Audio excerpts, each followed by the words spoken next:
Proteus Leadership proudly presents the Let's Go, Let's Grow podcast with Des Penny, founder of Proteus Leadership.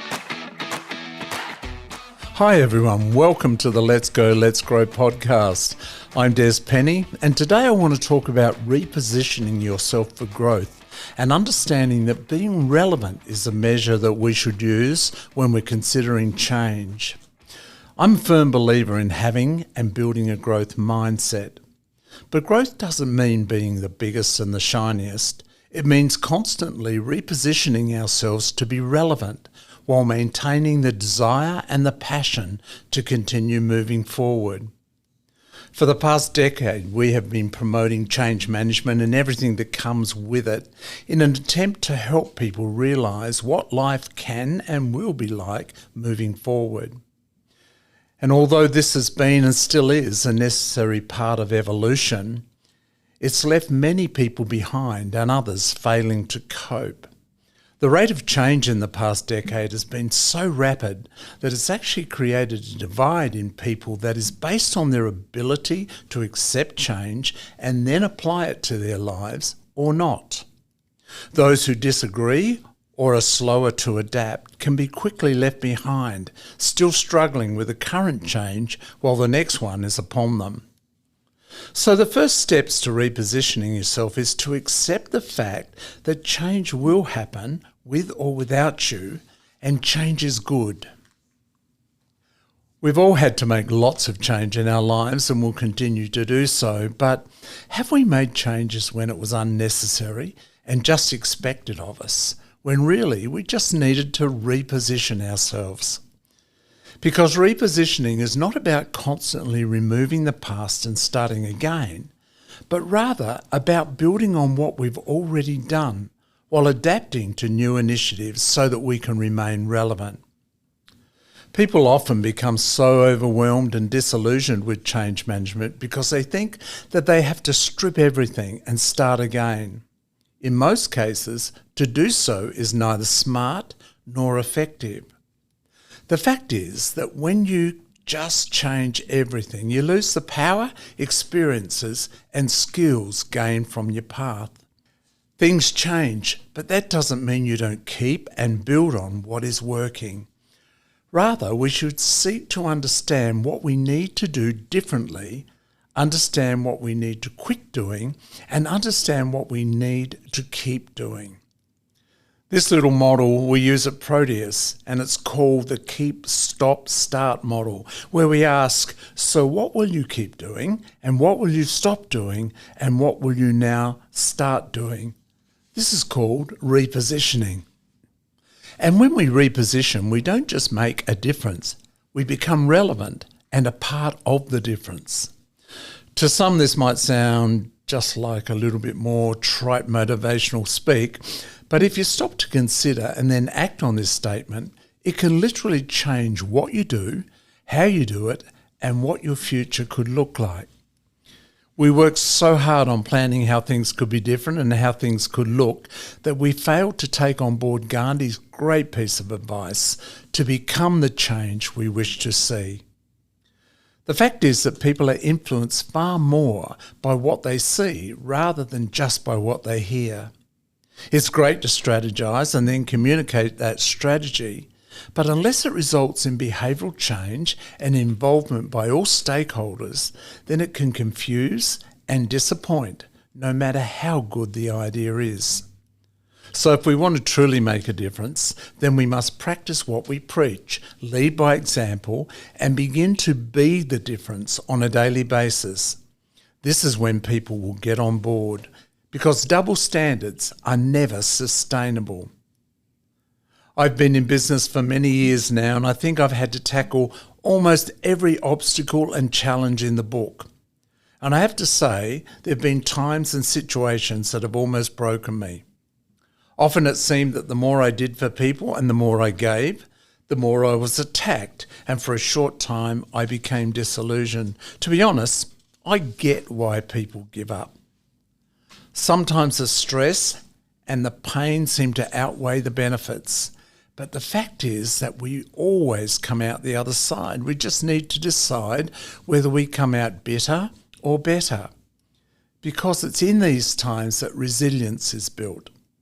And resilience is more than just coping. Resilience is when what you have learned over many years presents itself at just the time it is needed. No matter what you do, someone will criticise you for it, so do what you believe is the right thing to do, because that's how resilience grows.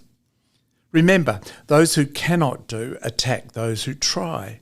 So make up your mind which one you want to be. How much do you believe in who you are and what you do? Because the less you do, the less you will be attacked. And the more you do, the more you will be attacked. This is just part of the deal.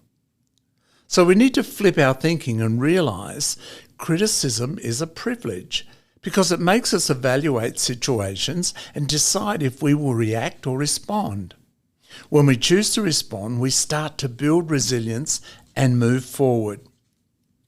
If you truly want to be that difference, then see toxic criticism for what it is, toxic. But then start to see the majority of criticism as a chance to reposition and grow. Without this criticism, our growth is much slower. I've always believed that if you're not rocking the boat, then you're not making a big enough difference. So start to build resilience by practicing the art of bouncing back, like one of those blow-up figures that you can knock down but it keeps bouncing back up. Then evaluate the criticism and then let it go. If you've checked your motives and intentions and they are clear, then wear criticism as a badge of honour. It seems right now that everyone is telling us to be brave, but what does that really mean? Some people say it's about stepping out on a limb and maybe even being reckless. Well, that's not my understanding of it. For me, being brave is having such a strong belief in something that we allow it to determine our actions, rather than our actions being determined by the court of public opinion. This concept plays a massive role when we're looking at repositioning in our personal lives and in our businesses. If your belief and passion for what you do is not strong, then you will get caught up in that cycle of change that does nothing to move you forward, and you will be affected by apathy and criticism that people dish out. So being brave is not a special event. It is simply matching our actions with our passions and beliefs and living them out on a daily basis. So be brave, trust your gut brain, because it is rarely ever wrong.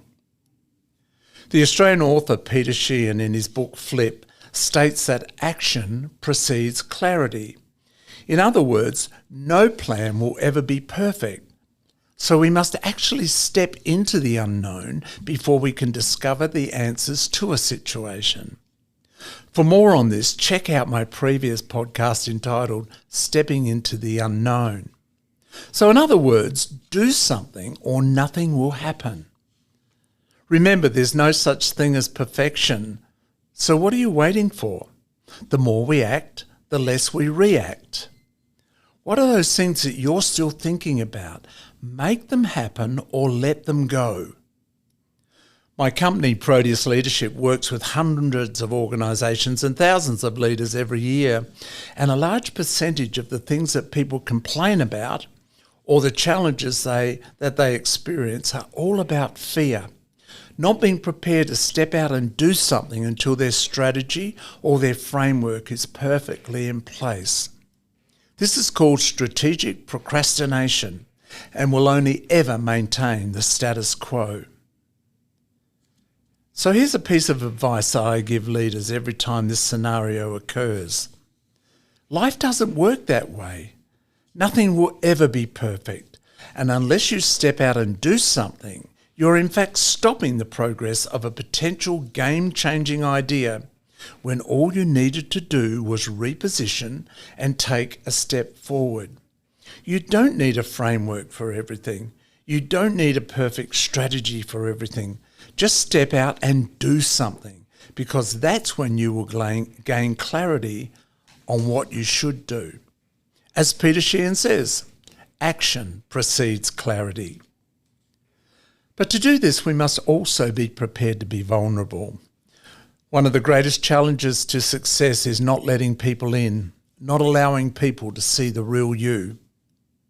I don't expect people to air all their dirty laundry, nor tell us all their darkest secrets. However, if people are always wondering which version of you they will meet today, then relationships will continually be strained, and trust will be minimal, and repositioning will never work. Why is it that we're so scared to be vulnerable, to show our real self to others?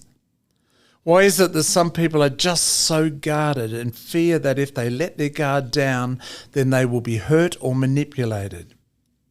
Unless we're prepared to allow the real us to turn up, then we will find it almost impossible to be the difference, to be brave, or to be action-oriented. So repositioning ourselves starts with transparency and vulnerability. So start trusting others more, because when we reposition ourselves, we'll need all the support around us that we can find. But what about the people who break your trust or simply don't want to be a part of what's happening? Set them free.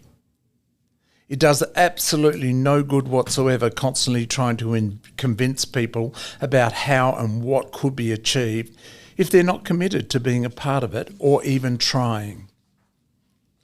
A saying that I've always used, for many years when speaking to leaders and organisations is this: help people to grow or help them to go. Do you like that? Help people to grow or help them to go. It's actually a very uplifting experience when you choose to set people free, because it usually works out better for both parties. So what now? I love the whole concept of repositioning. It helps me understand that everything I do is preparing me for what comes next, that I don't have to get rid of what I've already developed over time, and that what I've done and what I need to do actually go hand in hand. Repositioning is being open and adaptable to everything that's happening around us, but not being restrained by the expectations of constant and dramatic change. Repositioning is about moving the whole picture and the associated actions to be relevant and not just making a single change. Because when we reposition ourselves, we more easily become the change we wish to see. So ask yourself these questions. What can I stop doing? And what should I keep doing? And what can I do differently? When you spend time looking at these three actions, then you can successfully reposition yourself for growth and success.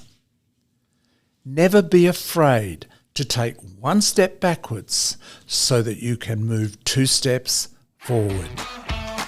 You've been listening to the Let's Go, Let's Grow podcast. I'm Des Penny, thanking you for listening, and I encourage you to sign up on your favourite podcast platform so that you can enjoy further episodes as they drop.